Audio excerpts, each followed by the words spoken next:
मु सरंकर फैन समस्त जानी मुझे भी मु प्रचार में जाइए कि मुझे भी सर को गोटे डेडिकेट करके स्पेशल गोटे फिल्म भी करी थी केवल सर को डेडिकेट करके से सिनेमाटी करी सर जो स्वच्छ निर्मल भावमूर्ति सर जो पर्सनालीटी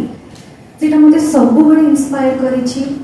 सर गोटे बहुत बड़ फैन जब जानी सर को से फैन होती सबुठ बड़ क्वालिटी से बहुत सिंपल मनीष आ कथा कम कहती कम बेसी विश्वास से गुणटी बहुत बड़ गुण ता छड़ा से क्या विरोध में केवे कहती और सर कार्य ही सब कथा कहे तो सर ओडिशा जो अवदान अच्छे अतुलनीय सर होती अप्रतिद्वंदी केवल मो नुहे सर समस्त आदर्श और एमती जड़े मनीष जी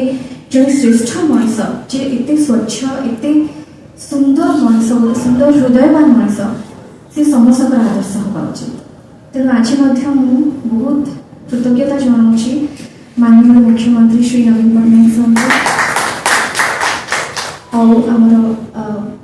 प्रणव प्रकाश दास सर को बहुत बहुत धन्यवाद जनइबी वीके पांडियन सर को धन्यवाद जनइबी विजु जनता दल सबू कर्मकर्ता विजु जनता दल परिवार को बहुत बहुत धन्यवाद जनइबी।